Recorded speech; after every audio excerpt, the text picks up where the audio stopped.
Hello my friends and welcome back to the rabbit hole. Today's video is going to be incredibly exciting, at least I think so. We are doing another one of these 2-week skincare trials, but this is a brand I've already done before and I actually came back for a round 2. I've got 10 more products to review for you today, tell you all about my experience using them. And the brand is none other than PIXI, that beautiful drugstore brand available at Target or through the PIXI website. Since the last time I reviewed PIXI, it is kind of mind-blowing how many more products have been introduced to the brand. They've just grown rapidly. I think before we get into the individual reviews of products, I do kind of want to explain the logic for sculpting your own skincare routine and how I ended up deciding which products I wanted to use. Oh, and also before we get into this video, I do want to say thank you to those of you who used my $5 off referral code to make your PIXI purchases. It did help me a lot because I get points which translate into a coupon, so I was able to get $25 off my order. I did buy everything with my own money, but you guys helped me to get a discount, so thank you for that. I will go ahead and link that referral below if you do want to use that before you make your purchase. It does help this channel out, and it helps you. It's kind of win-win. Let's go ahead and start this video out by talking about the new kind of direction that PIXI has gone in. So if you remember a year or so ago, PIXI's skincare line was a lot smaller. They had some really big hits. Obviously the Glow Tonic, everybody has used that and knows how wonderful it is. Well, now there's a whole bunch of products that are kind of based off of that one. A personal favorite for me was the Rose Flash Balm. Now there is an entire line of Rose products. There's an entire line of vitamin C. It's kind of become, well, how do you pick the right products for you? I think on one hand, you could say, okay, well, I want to do an entire vitamin C routine, and then you pick everything vitamin C, but I actually wouldn't personally do that, and it's not what I did for this video either, because I want to get as many beneficial ingredients onto my skin without overdoing it either. So that's going to be one of my goals for you in watching this, is kind of understanding why I chose the products that I did in the order that I chose them, what I used in the morning, what I used in the evening, all of that. All right, let's get into the routine that I've been using for these last couple of weeks. We're gonna start with the Rose Cream Cleanser. I love this so much. I've talked about this in 2 videos already. This is $18 for 4.57 ounces of cleanser, and it is a beautiful, gentle cleanser. The only con that I have with this is that not everybody's probably going to love the scent. It's definitely very rose. I think the problem with rose, I was kind of trying to figure this out because I don't love that smell. I feel like it's kind of dated in the way it smells. It doesn't, offend me. It's just kind of like not my personal preference. In all truth, that's the only critique I can come up with this product. Otherwise, I absolutely love it. I tested the pH of these products yesterday. This is at 5.5, which is an excellent pH for cleansing your face. Very gentle, just beautiful. I love this cleanser. And the reason I've been so excited about this is because I found a couple of really good cleansers lately in spite of the years of just being bored by cleansers. But this one is $18, and that's something that I really appreciate. It's great when you find a $30 cleanser that is awesome, but to find one that is $18 and I love just as much. I've got 3 toners for this video. I'm going to tell you my favorites. I'm going to tell you the way that I used it. But first off, just for some general information, these are all $15 for 3.4 ounces. I bought the Retinol Tonic, which now has an entire new line of retinol products based off of it that didn't exist at the time I placed my order.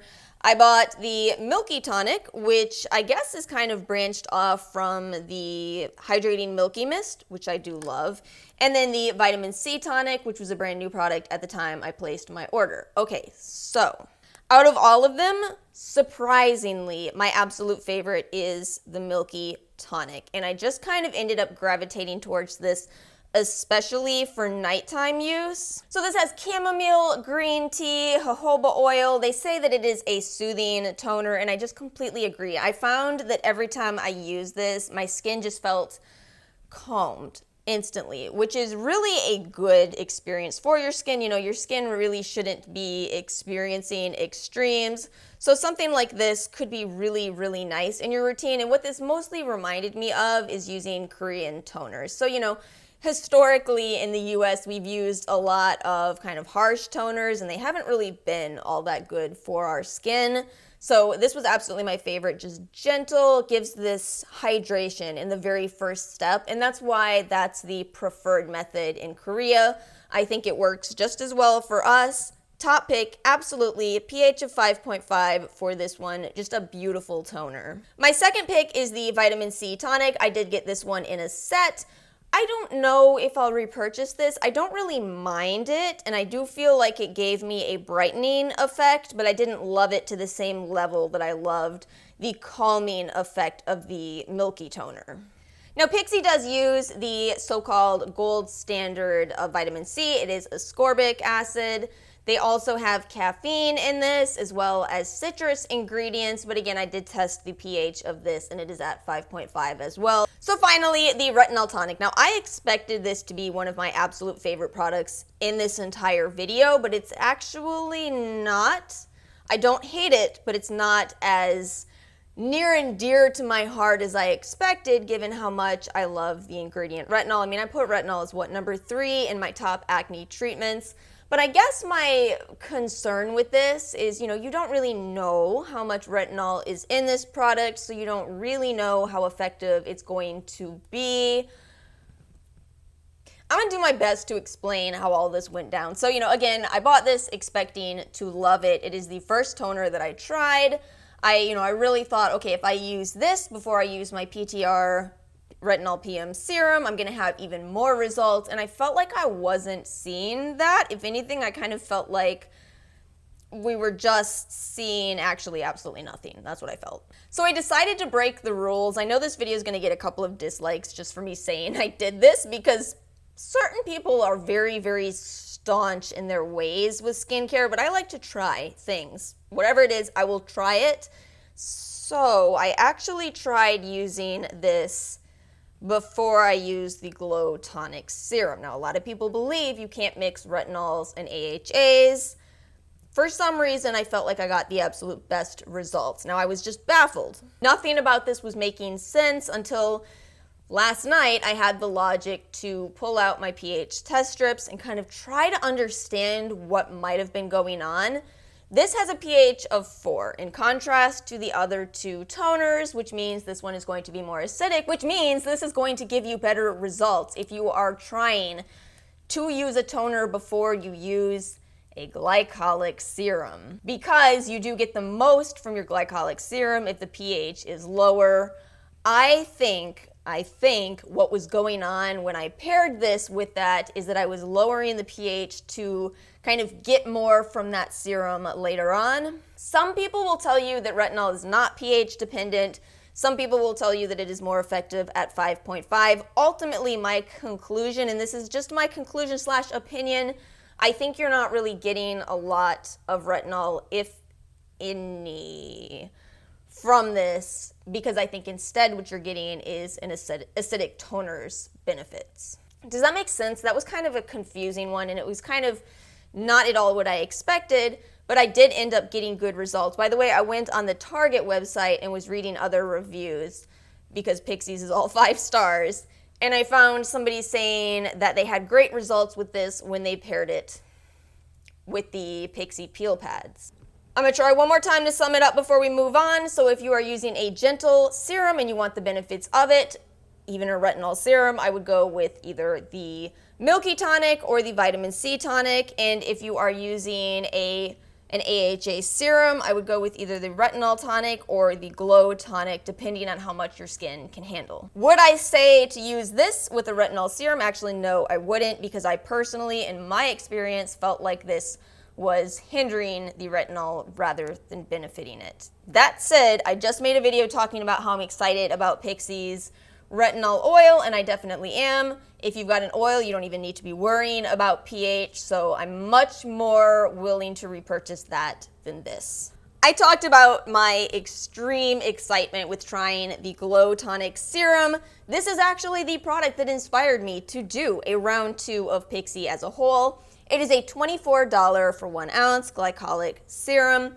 And just like PIXI's Glow Tonic, it is beautifully formulated. It does immediately jump into glycolic, so it does feel much stronger than the Glow Tonic. However, it has those same balancing ingredients that kind of calm the skin and make it so that you are using this intense product, but it doesn't feel as intense on your skin. I tried this a couple of times during the day with retinol at night. That was a little bit of an intense routine, so towards the end of this trial, I ended up just deciding we'll use this one night and then we'll use retinol the other nights. But definitely what worked best for me was using this at night, pairing it with the Retinol Tonic. This is at a pH of 4, which should make it effective, and I really felt like it was. This was helping me to both prevent breakouts and also minimize the scarring that I haven't even dealt with. I have not dealt with the latest round of scarring before this product, at least. I think it's phenomenal. I think that if you are looking for a good product that is an alternative to, the really expensive Good Genes or TLC Framboos, this is incredible, and it's only $24. There's but one con with both this and the rose oil. Sometimes it's a little hard to open these. I don't know why. This packaging is so beautiful, but sometimes it gets a little bit lopsided. Also, you have no idea how much you've used. That's my only gripe. Otherwise, I actually love the packaging because it protects the product inside. It's just kind of, am I running out? I don't know. You can't, it's too viscous to hear how much is in there, but I still love it. $24 an ounce. I love it. And this is not a new product, but in my last trial, a lot of you guys told me you've got to try the peel and polish, and you were right. I like this so much. So this is a lactic peel with a little bit of physical exfoliation going on. I guess there's two things I would say that are potential cons with this. I would still not recommend this for sensitive skin, even though lactic is a better choice if you have sensitive skin, just because it does have that physical exfoliation going on. So you have to make sure your skin is okay with that. And whatever you do, do not push this hard into your skin when you're using this. Just use a real light, gentle hand, and you will get the benefits of both chemical and physical exfoliation with this. My biggest gripe with this is I actually really don't like the cucumber smell. That's just because I was a cat in a past life, though. You'll think I'm kidding. You think I'm kidding. You put a cucumber near me, I will jump. But anyway, it is really beautiful. I love the lactic and the fruit enzymes that are going on in this. Great product. You guys were right. So a couple more of the vitamin C products. I did purchase this Best of Vitamin C kit from PIXI. I think this is a really great way to try out products and see what is really for you. What I'm going to say about the entire vitamin C line from what I've tested is that this is based around vitamin C, which is going to give you antioxidant benefits and potentially minimize some amount of scarring, but they don't stop there. They also include lactic in all of these, that gentler AHA. So I actually really love what's going on here. You have this entire spectrum of, how much can your skin handle? Can you handle the most intense Glow Tonic serum, which is going to give you that really rapid minimizing of scarring? If glycolic is too much for you and you can't handle it, then you've still got the vitamin C line, which I would definitely recommend for more sensitive skin. The full sizes of both the vitamin C lotion and the vitamin C caviar balm are $24. You get a little more product with the vitamin C lotion, but I believe like 0.2 ounces more. This is going to be heavier, and it contains those encapsulated beads, kind of similar to actually quite a few vitamin C products on the market. Both of them are really nice medium weight lotions. Again, I think this is a pretty good option for more sensitive skin, not super sensitive skin, but those who are looking to minimize scarring, brighten your skin without that full-on glycolic impact. I liked both of them. I think my skin likes a little bit more personally, but they're both good products. Oh, and as far as how I use these, I did use the vitamin C lotion during the day and the vitamin C caviar balm at night. These were just 0.5 ounce sizes, and I'm still not out of either one of them. So you get a lot of product in that little Best of Vitamin C set if you're curious about testing out vitamin C as a whole. So let's talk about this rose oil blend, and kind of we'll talk about the rose line here. So again, I mentioned in the beginning of this video that I really liked the Rose Flash Balm last time I did PIXI. I think the entire rose line is for people with really dry skin. This is a new absolute favorite for me. The Rose Oil Blend is $24 for an ounce, and it contains very, very hydrating oils as well as rosehip oil. This is kind of a dream oil if you have my exact skin type, which is not that common, but it is dry skin with acne. Rosehip, of course, helps to minimize acne, and all those hydrating oils, including sweet almond oil and jojoba, are just wonderful for dry skin. This does suffer from that same kind of awkward bottle, and it's a little bit of a heavier oil, so I definitely recommend this for nighttime use. That's what I did with this. This was my last step in my nighttime skincare routine. It just kind of seals everything in, helps to prevent breakouts, helps to hydrate the skin. It's a gorgeous, gorgeous product. It is a little pricey at $24 for an ounce, but it is a whole lot less pricey than many other oils available at Sephora. I loved it. And then finally, I bought the new Rose+Glow Mist. This is $15, same price as all of their other mists for the 2.70 ounce size. Now that means I've tried, I think, all of PIXI's mists. I'm baffled at the fact that I just kind of thought I would probably not love this because I don't love the rose scent, but I love it for how incredibly hydrating it is. Let me pull out the old Glow Mist for you guys. So here's my old Glow Mist. This is a product that I love as well. It's very hydrating on the skin. Look at this. The Rose+Glow Mist actually has even more oil in it. I'm kind of guessing off of memory there, but I think this was more hydrating than the Glow Mist, which I called one of the most hydrating mists that I've ever tried, and definitely for dry skin and not oily skin. I think this is even more of an upgrade from that, so if you've got Sahara Desert dry skin like myself, I recommend to you this Rose+Glow Mist. It's incredible. I did not expect to love it. You know, usually at the end of these videos, I like to bring my favorites to the front, but I really just kind of loved everything from this brand. I hope that this video helps to kind of answer, you know, what these products are, where to incorporate them, but if you do have any questions, or you want to share your experience, as always, please leave a comment below. Thank you guys so much for watching. Please make sure to give this video a like, hit subscribe, and I'll see you guys next time.